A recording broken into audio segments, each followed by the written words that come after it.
All right, welcome back, Inebri-art. This is Andy. I think this is our first recording in our new office. Wow, yeah, I think congratulations. it might be, yeah.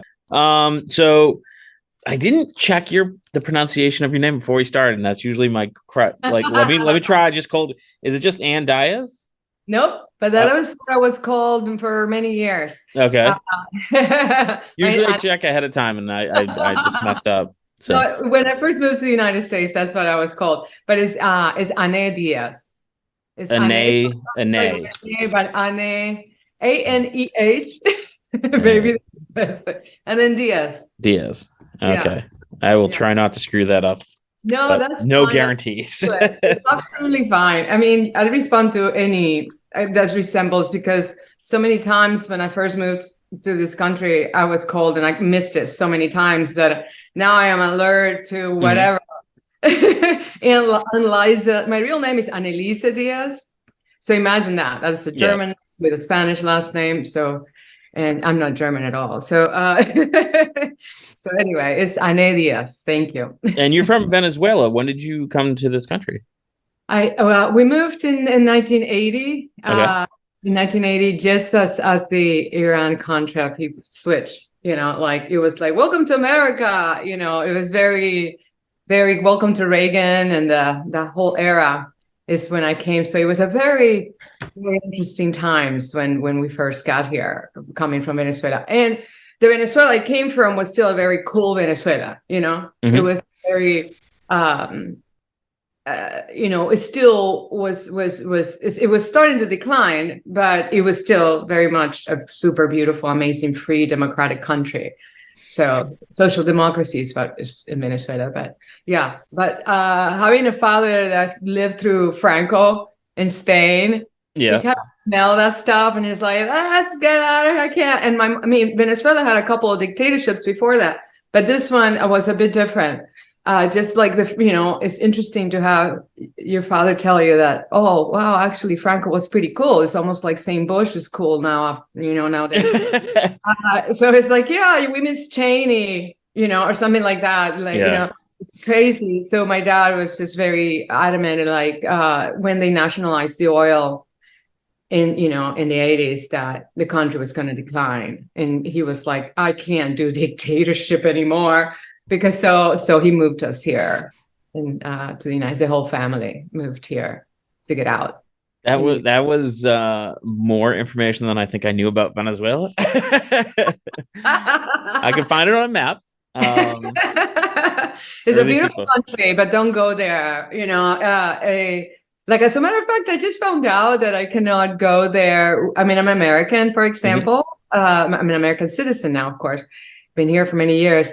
But if I go to Venezuela, in order to leave the country, you have to have a Venezuelan passport.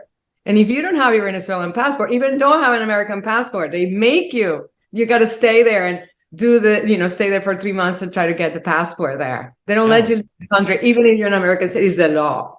So, huh. it's weird. It's a very, very non-functioning narco Yeah. uh, government going on there. So, But your music is definitely, it's sung in Spanish and is definitely influenced. It very much reminded me of like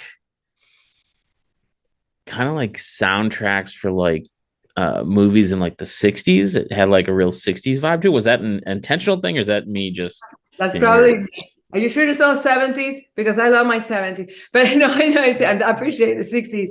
No, I don't know. I mean, what happened with these songs? Okay, these are folkloric songs that the way that I approach this album is like before I embark into my new, let's call it like new era, right? Hmm. Is I decided to kind of do a tribute to the people where I learned to sing and where I played and when I listened to when I was a child. So these are all folkloric songs from Venezuela that my mom picked from, of all the many songs. And we Oh, said, that cool. are your favorite songs? And because I played with, I was in a, I wouldn't know if I call it punk band, but I was with a Coffee Way, which is an alternative tentacles. So I was, I did, squad tours in Europe. Hmm. So I was living in a life that my mom was like, what are you doing with yourself? So it was like, rock and, being in this kind of beautiful, I love it. It was a fantastic, fantastic time.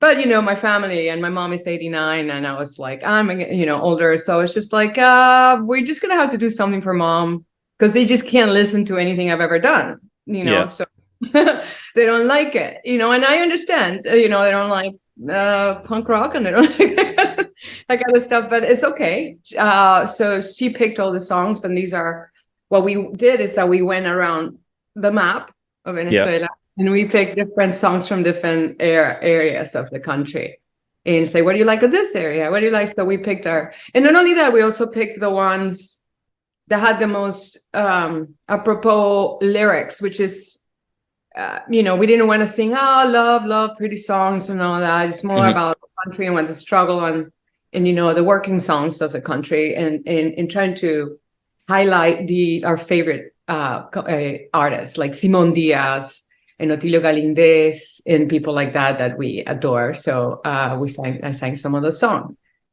It's really cool. Like that's, I think I really like the way that like you kind of like incorporated your mother into the process and like picking the songs with her. I think that's really, really sweet. Yeah. Well, they're the ones who really know the stuff, and in reality, it was just kind of like it is a real gift to her, and she's a gift to me. So yeah, she's pretty cool, and she likes it now. So she's like, oh, I love that. And even though, I did it with Jim White. Jim White, and Jim White is just someone who is, as a producer. He is a genius, really, truly. I mean, I don't know if you ever heard The Wrong Eye Jesus. Looking for the Wrong Eye Jesus, Jim White, is one of my favorite albums. No, I don't. I'm gonna have to. Yeah, Looking for the Wrong Eye Jesus. This is one of another reason where I picked Jim White is because of that album. I mean, I'm a huge fan of everything he does, but this album really changed me about music in the way that he approached, and he really creates like a cinematic ambience. He does it playing different kinds of things he finds at the flea market that he goes every Saturday, and metals of different thin, is it really rusted, is it Oh, interesting. Yeah, he's fantastic. And so when I approached him, I was a little nervous because I didn't really know him. I asked my friend Bill Bryson, who played with me in the Causeway. He was the button in the Causeway. That's the alternative technical band. I asked him, it's like, hey, Jim White is in town. If I'm playing, do you mind inviting him? And he's like, oh yeah, sure. And then it's like, it starts at probably 11 o'clock. He's like, no, I can't. He's in bed. 10. So anyway, we met and in conversation, I said, hey, do you mind me producing a folk music, album? And he was, oh yeah. I mean, I was super surprised because I was like, oh, it's Venezuelan folk songs. Would you be interested in that? And he said, yeah, sure. And then later on, he was like, what in the hell did you say yes? Only because he wasn't like the traditional 3-chord, 4-chord songs. They're, as you can see, they're not the necessary. Yeah, they're simple chords, but they're kind of intertwined and played very differently all the time. So he was in for a surprise. And then that's when we brought Paul Fonfara, which is a beautiful man who works with Jim White many times, and he's helped him. He's a multi-instrumentalist and super talented man. So he kind of helped us translate to each other, and I translated Fonfara, and then Jim would get in, and then we created this kind of sound. And then we brought the other JT Bates and Liz Draper came in, and many more. We have amazing players in this. I mean, even John Keane, who produced REM and all that, plays the slide guitar and cool. And he did the mastering and the mixing. The mastering of it. So it's been a true collaboration, because the idea is to bring these songs to American players, even, in a way. I didn't want to fake that I don't live in my country. I have a lot of survival guilt. I was gonna A lot of it, like I wonder why I don't sleep. And it's just kind of like you just feel wrong to have a life where your family is not, and you cannot get them out. And, so you have this kind of constant guilt for leaving them behind, for leaving everybody behind. You feel like you left everything behind. So you have this constant, like, can I enjoy my life? Like truly, no, not really, because, when something's wrong, you can't lie to yourself. It's not, nothing is just really perfect. So it's a tribute to everyone that is there and is everywhere. Now Venezuelans are everywhere, we're all over the, so yeah, because we all had to leave. So now we're all expats, and it's a tribute to everybody in the struggle of and our guilt. And so these songs again are my childhood songs picked my mom on, and it played by completely different instruments with completely different people. I never let them hear the original either. Oh, yeah. Original. So it's me, like I went with my cuatro and I just played them the songs, send them, play them, send them out, and like, this is how I remember them. Go from here. Don't ever listen to the original. So they went and ran out, and we all ran with it. And I'm like, oh, that sounds good. Okay, let's do that one because I can do that. But they were inventing; they never heard them before. So why did you want them not to have heard the original? Did you want it to be like a real departure, or like did you not want it to like, yeah? Because of the same reason, the same reason. I feel like I never had the struggle of the Venezuelan people, so I'm not going to pretend that I have been there and that I'm true 100. I am really American Venezuelan right now. Yeah. I mean, so I'm not going to pretend that I am like the, Venezuelan in the struggle. So I wanted to be from the part of the ones that have left already. And it's a nostalgic album from someone who has a fading memory of these songs.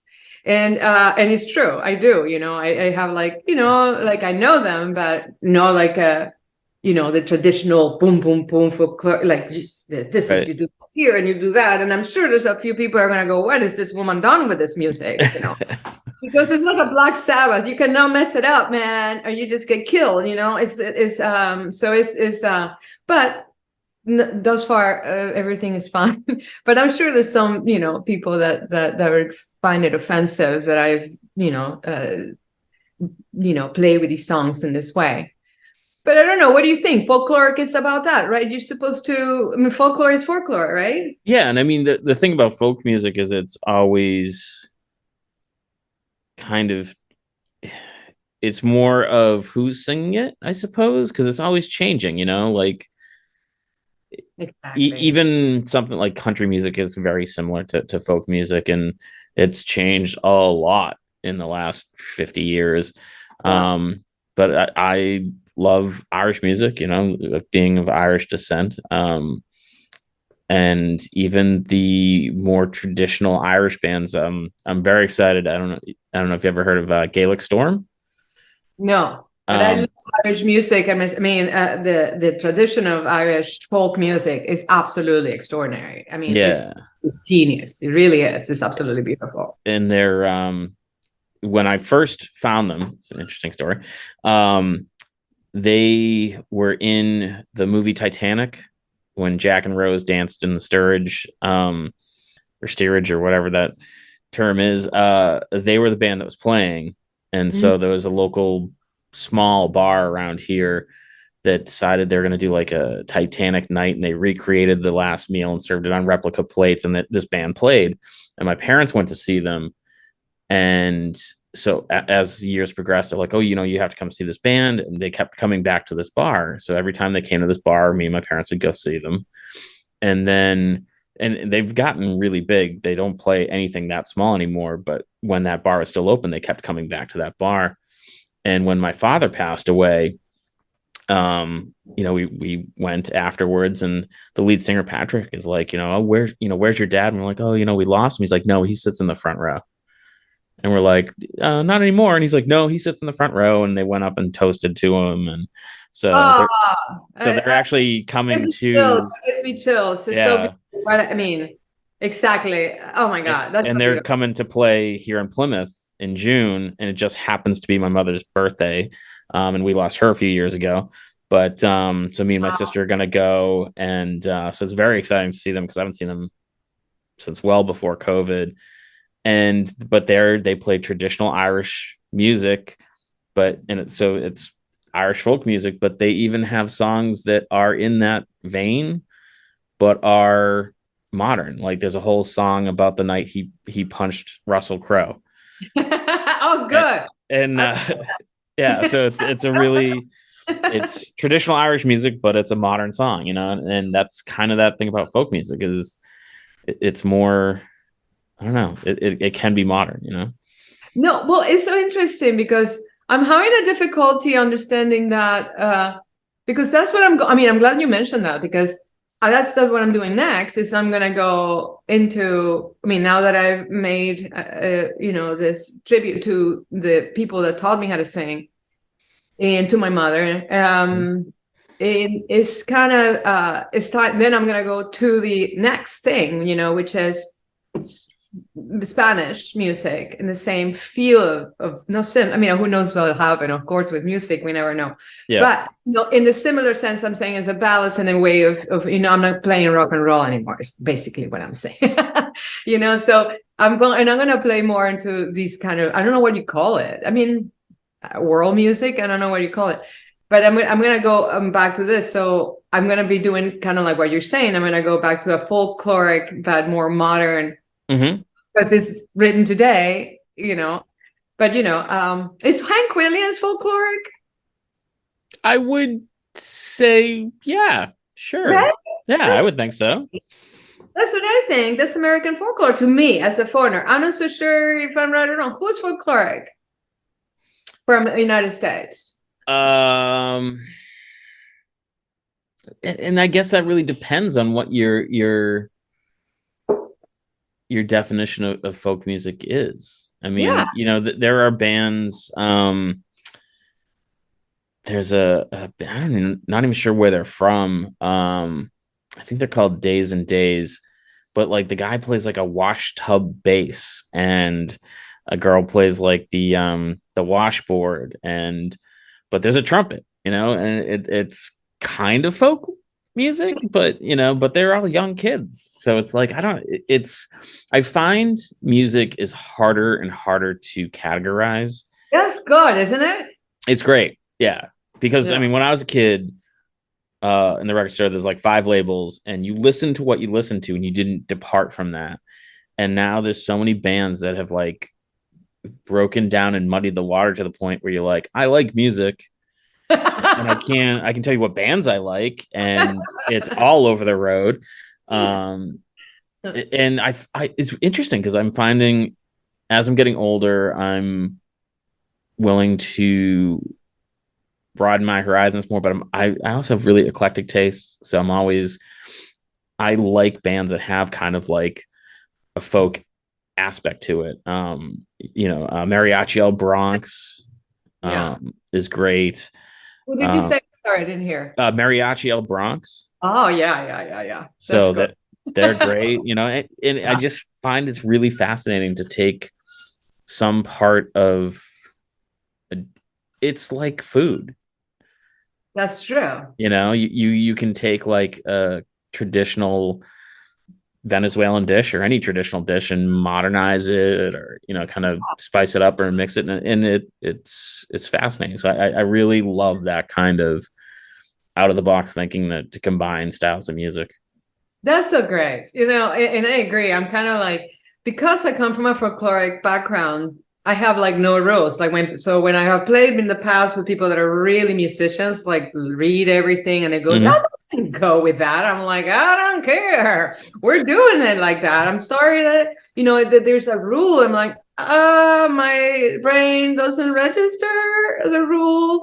And if it sounds, my ear says this goes, and, we go, but it's kind of like, the classically trained people go do the puppy dog thing, like, what are you doing? It's like, no, this is weird. It's not about being weird. It's about doing what you feel that is you. Mm-hmm. I'm Yeah. not trying to imitate anybody. It's almost like what shows up sometimes when you're writing music, It's Hmm. like how we and when we were doing this album, for example, we were kind of like, how do we mess it up? That was basically how we would fuck it up. But Yeah. and we did, and we were like, no, it's not messed up enough. It's not, no, we gotta mess it up more. It's gotta be angrier. It's gotta be sadder. It's gotta be slower. We kind of like, we're like, no, we're still too happy. We're still, it's not giving me. So we just messed it up, and messed it up. So I have the perfect team to do it. Let me tell you. Yeah. And I love that. I don't understand creative people when they get so focused on, well, the rule is this and the rule is that. And it's fine to understand the rules, but kind of part of understanding the rules is kind of knowing when and why, and just being like, that's the rule, but I'm going to ignore it today. And, Yeah. that kind of like creativity to me is like about play and coming up with something um, a lot of times by accident. And the majority of what I do for my job is by accident. Someone will just be like, hey, let's do this. And I'm like, okay, let's do it. Why not? Hey, let me tell you, that is so true. Why not? I mean, like, there's I don't know what it really means, but you do know. I mean, my dad has the saying, it's called tocar es no entrar, which knocking is not getting in. So you have to like, you just don't knock once and run. You gotta Yeah. keep going.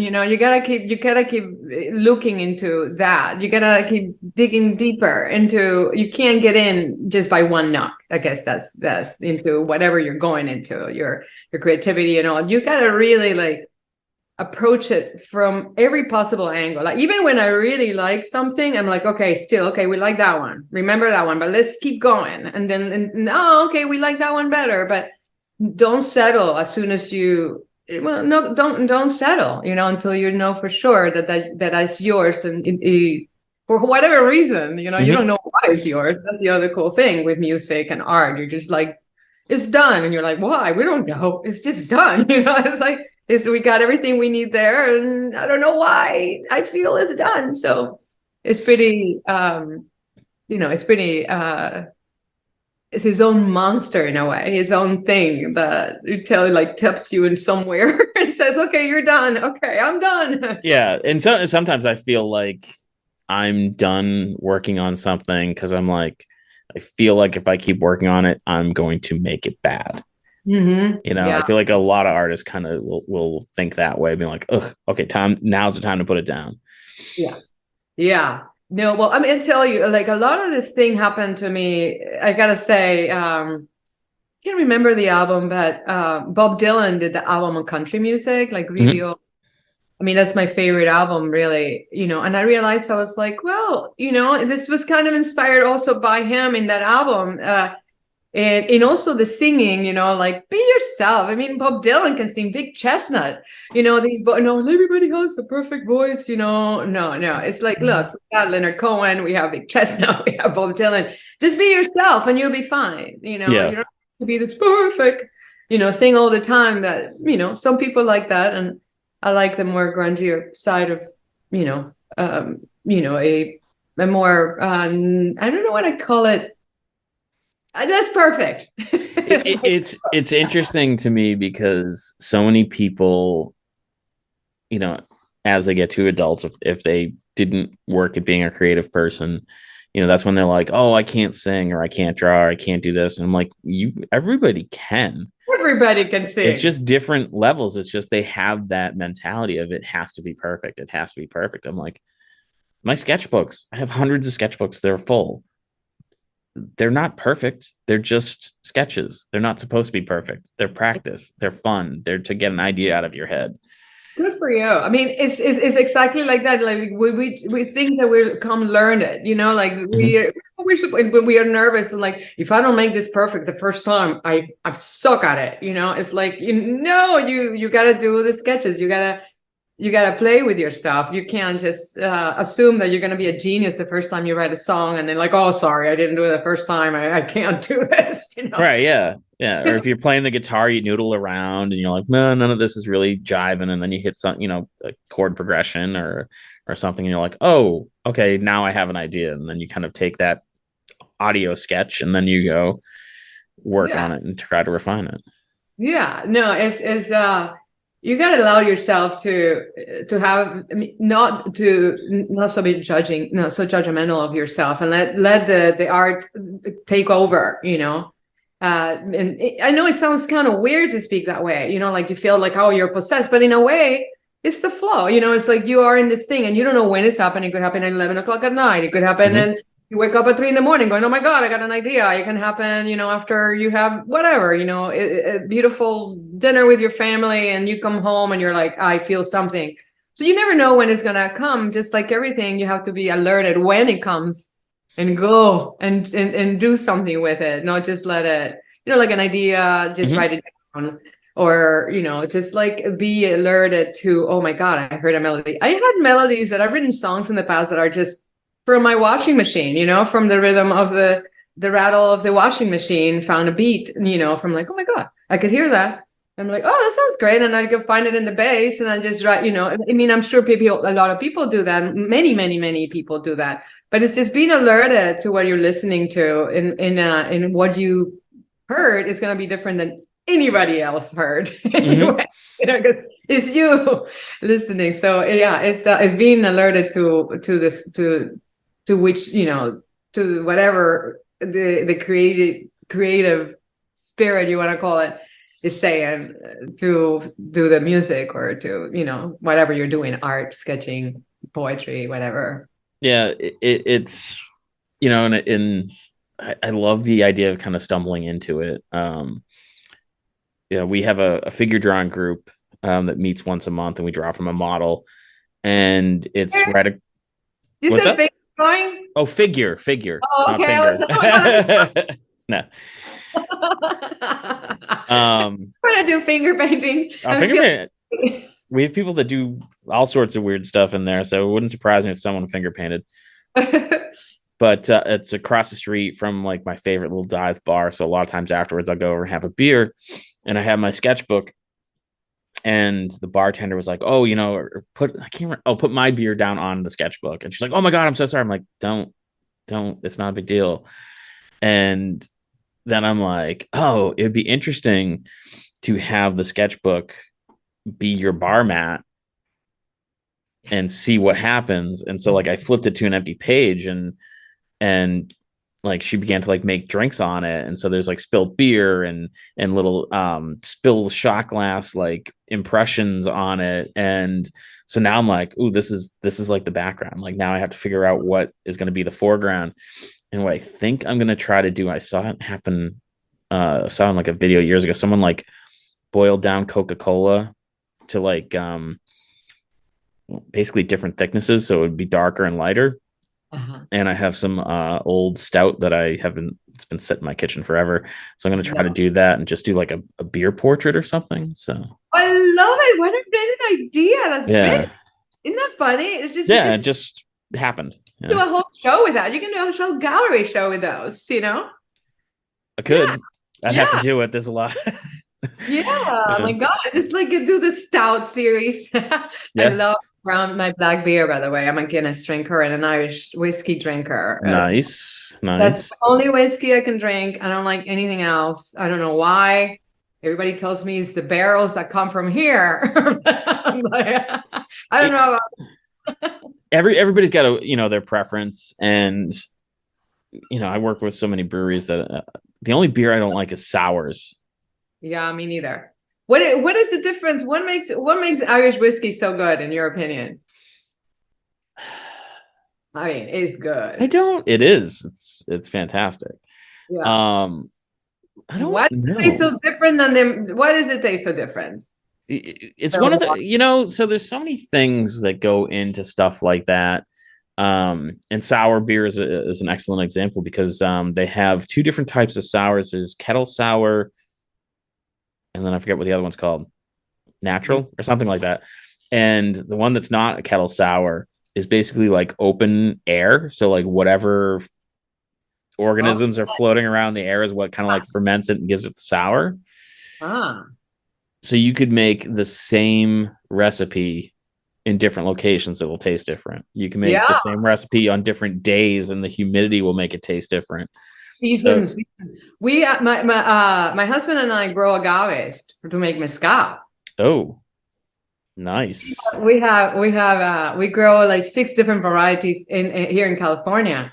We grow 6 different varieties of agaves to make agave spirit, because you cannot call it mezcal or tequila, of course. We do have Right. the tequila plant, but yeah, we're making the normal one, the one that you I don't know if you see it where you are. I doubt it. Definitely not. But but when you have traveled, you've seen the center, what they call the century plant. Have you Hmm. seen?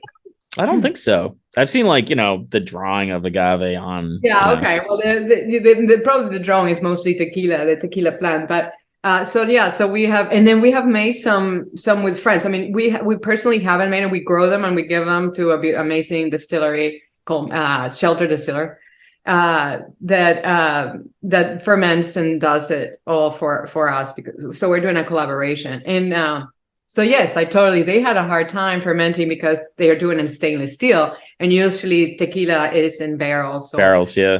side, and the fermentation happens like that. So it takes a little longer, but anyway, so yeah, super fun. And soon we're gonna have more to send over. So as soon as I have a little bottle, I'll send you one. Oh, please. I do love to Yeah, we did tequila. it.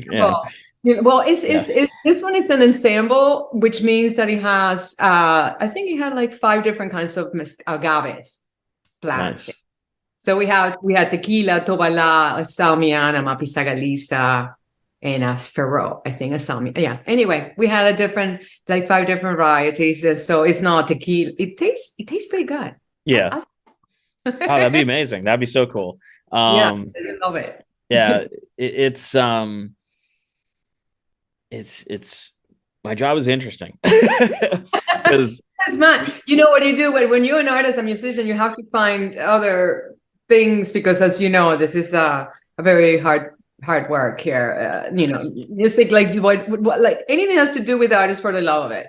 You yeah. have to love it, or like I always refer to Joseph Campbell, because he's I guess my guru. Mhm. I love him. So live your bliss, or else you're screwed. See, my biggest problem right now is we've become so busy and we're doing a ton of stuff, which is great. And this is now my full-time job. And my business partner, he still works his full-time job, but like ideally, at some point he'll be able to leave his job. And I have that creative mindset.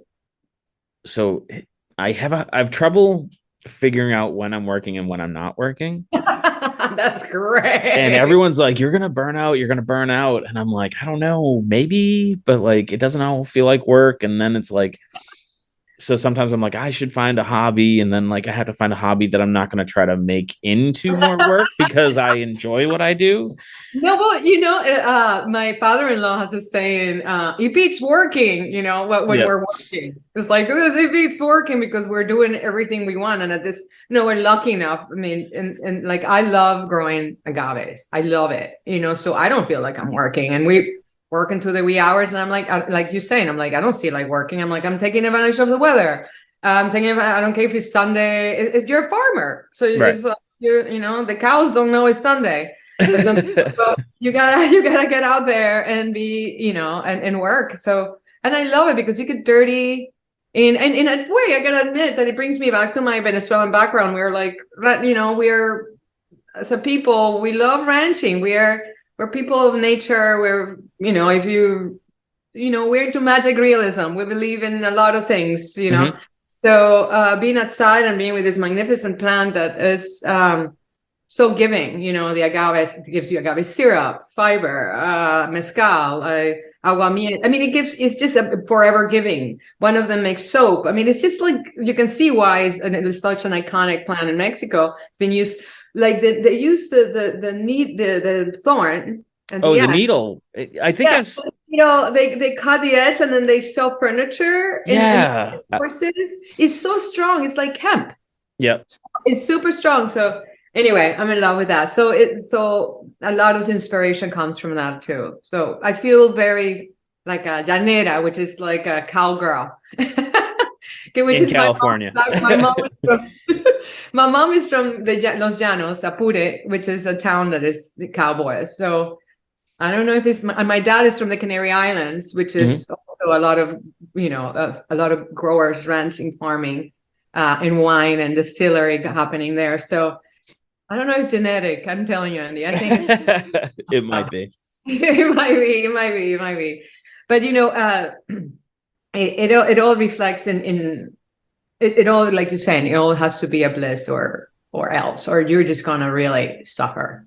Yeah. And your days are gonna go real long. And it's like I see people that have those jobs and to they basically work themselves to death, and they don't look good, they're unhappy, Yeah.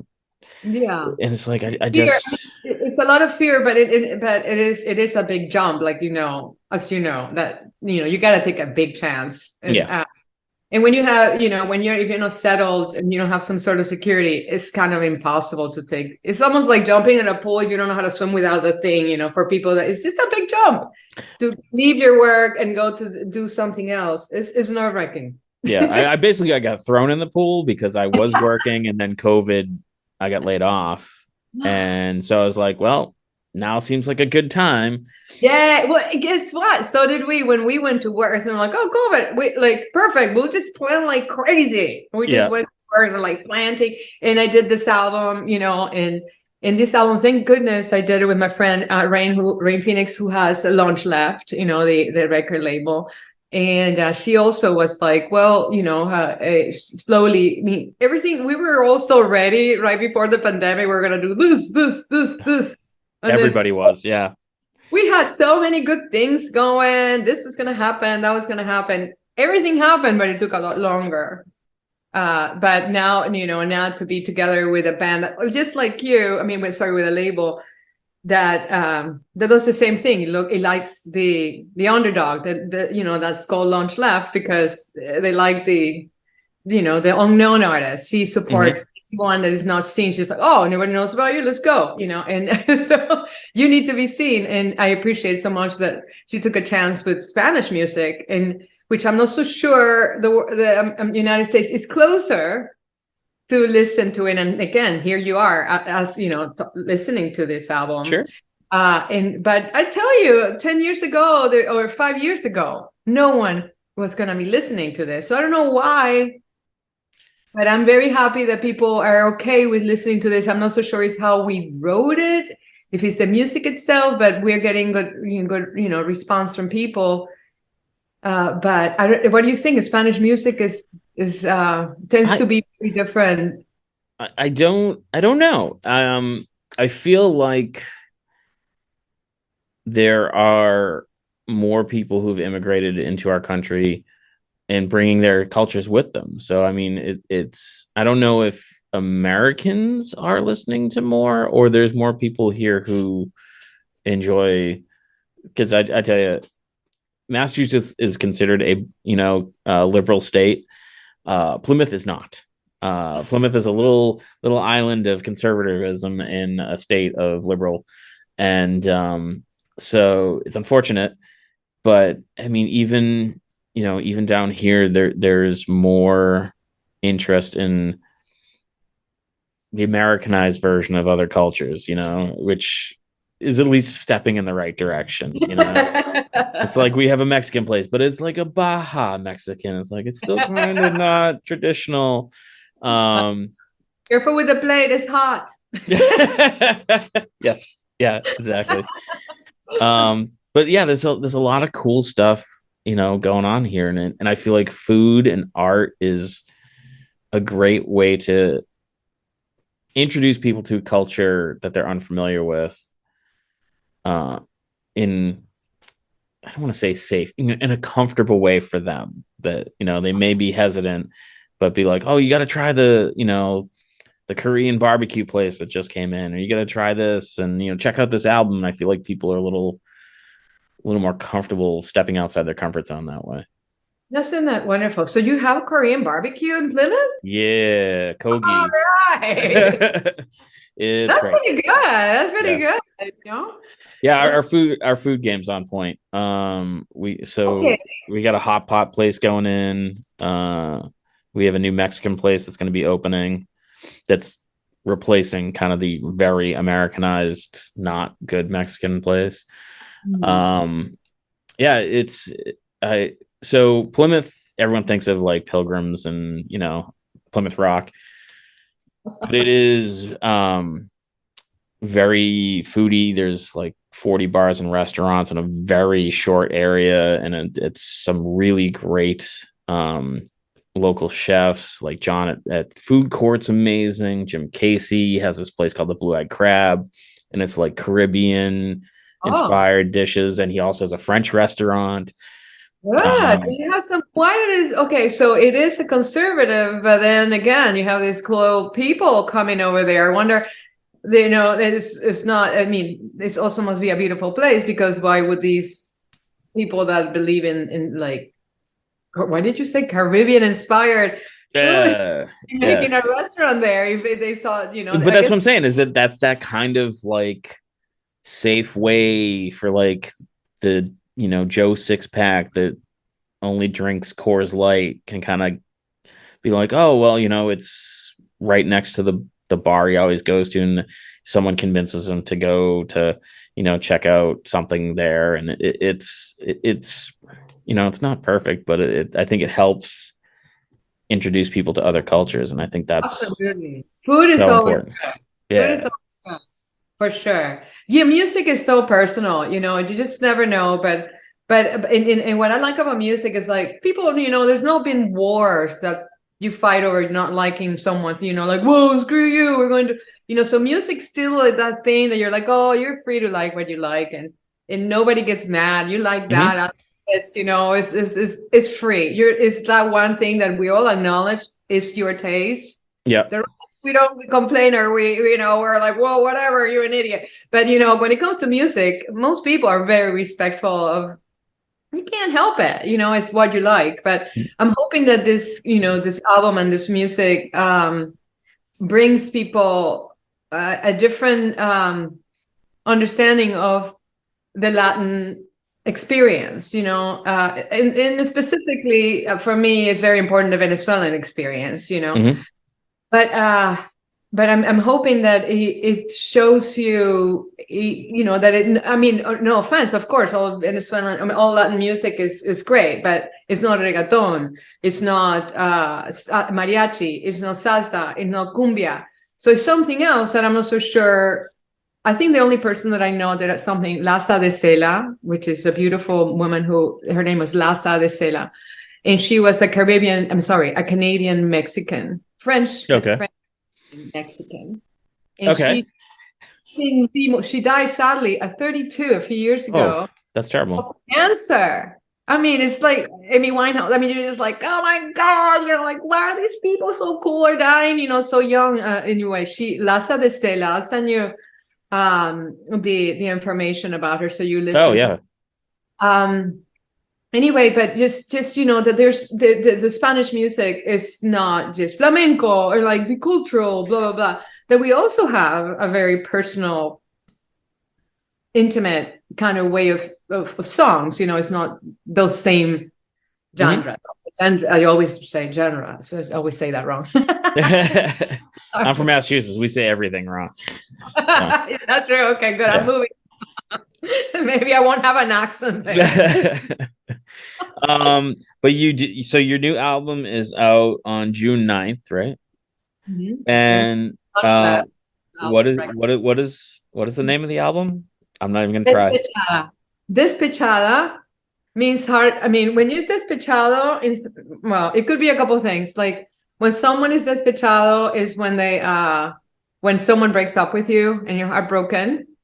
You're just, you go to the bar and you're you're despechado. You're without your chest. Unfortunately, I am familiar. Me too, eh? Me too, me too. Yeah. So it's like when you go there and you're like, your heart is like in your hand, so it means without chest. Oh, So okay. literally it means without chest, but in reality we use it for heartbroken, or when you're like drinking, you're like, that's also, I don't know what's the word in English. That would be the word of English without heartbroken, but when you're like, angry about it. Anyway, um, Maybe Jaded. jaded, or yeah, exactly. But it also means that. But in this one, it means just heartbroken. So it is the ache from all that we feel about not being able to go home, and all the horrors that happen. I mean, my family still doesn't have, they don't have water. They have to get up at 2 a.m. to go and get gas and wait in line in a country full of oil. You have to wait, That's get up at weird. 3 in the morning, get in line, and everybody's in line. And by the time you get there, they might run out of gas because they don't know how to work that stuff because everybody left. So, I mean, it's just like, so it's about Despechada. It means heartbroken. And it's these songs are all by our favorite, like I said, from the different regions of the, and reimagined, but fantastic. And Paul and all the amazing players that were with us in this endeavor. But again, I'm just, it's just a little taste of this, of the Venezuelan music that you will see that is not Mexican, it's not Puerto Rican, it's not, you will see every country when we kind of compile us all together, but every country has its own thing, and we know it. It's like we differentiate our accents, like we like here, someone from Massachusetts, someone from New York. The same thing with Latin America, these songs are from that country. We're very close to Colombia. I mean, to Colombian music, we're similar, but this is just a tribute to the struggle, and the lyrics kind of represent that. Yeah, so that's very heartfelt and sweet. Is it going to be available on all the platforms, and where can people go to hear it? Right, I mean, I know it's I don't know what do you think about this, but we're not putting an album yet. I mean, if anything, we would do an actual record. But I hate plastic, so I'm kind of just doing it online. I don't want to create more plastic with CDs or anything. So yes, it's gonna be just streaming. Yeah, I don't think anyone uses CDs anymore, honestly. And in records, I'm like, well, not everybody has a record player. And even though this music kind of lends to be on a record, I'm sure it would sound super cool. But yeah, anyway, so yeah, streaming in all the outlets, and then check out our videos that we are putting out. We did Carmela is a video that was done by AI. Oh, really? Super interesting working with AI. Don't listen. I mean, I know we're like, okay, don't be mean, don't be mean. Just listening, No, but anyway, it was very interesting I mean, it's not as smart as we think, but I mean, it's getting there, and it was very, very interesting. And so I'm happy to because this is so new and the music is done. So we're creating this Latin music with this AI video, and so let me know what you think after you watch it. And yeah, I'm gonna have to go back and rewatch it from that. Yeah, it's all AI, baby, and it was just so fun to kind of try to. What do we talk? How do we tell it? How do we feed it? And it did great. I mean, it was our curve. We needed to learn about it. Yeah. I mean, it does what it does, but it was wonderful. We were very happily surprised in working with AI. And again, I was like, no, budget wise, people wise, it was just fantastic. And of course, Natalia Pizarro was the director, and she is just a master at that, and she did a fantastic job, and we had a great collaboration on doing that. So that's cool. Check it out. It's on Launch Lab YouTube, and let me know what you think. I will, for sure. But thank you for taking the time to talk to us. Oh my God, it's so much fun. Yeah, it was super fun. And finally meeting you, and hopefully I'll meet you in person when I move. Come on out to Plymouth, man. Like, hey, I should go. We have 5 breweries, 2 wineries, a distillery, and a cider house. Wow, winery. Yeah, 2 of them. How do you get time to grow wine? Okay. Well, it's a different kind of wine. I'm not a huge wine person, but it tends to be more fruit wine because we don't grow grapes around here. Right, okay, that's Yeah. okay. Okay, good. That's what I was trying to say. Yeah, that's what I was asking. Yeah. Well, I would absolutely love to go see. You make it. You're doing such a great job for your home and your community. Oh, thank you. Actually, I actually watched an interview. You being interviewed before you interviewed me. Haha. You watched me being interviewed. Yes. Yeah. Yes. I had the pleasure to watch a video of you being interviewed. So I know a lot of the good stuff you're doing. So I Oh, appreciate. thank you. I mean, community is everything. So good for you for believing and standing in, giving your community, keeping them together, man. It's together. it's all self-serving, man. It's just because I think it's fun. Hey, well, Yeah. I'm glad you find. Thank goodness. Thank goodness. You know, we need people like you everywhere. I wish there was more. Oh, thank you. That's very sweet. Well, no, honestly, no. I mean, you're really making everybody like you said, the art, the food, the music. You just putting it all together, and you know, you feel like you really live in a beautiful, rich place when someone's able to see all they have. They're like, oh my God, we have this and that. You're doing that for your community, and I really appreciate it. And thank you for listening to my music. So yeah, man. I'll have to come out to California and check out the community there too. So please do. Please do. Let me know when you're here. Will do. And so thank you for our listeners for listening, and we'll see you guys again next week. And thanks for checking out the show today, listeners. If you enjoyed the content today, you can go over to patreon.com/Inebri-art to support the show. You can join over there for just a few dollars a month and help us provide this fun content that you just checked out. You can also email us at Inebri-art.com with your questions, complaints, and concerns, or you can find us on all social medias at Inebri-art or at Inebri-art6 on Instagram. And also don't forget to check out our other shows, Bar Talk Podcast, Old Colony Cast, Inebri-art, and all the other shows on the Inebri-art Network, which you can find at Inebri-art.com. Thanks again for listening.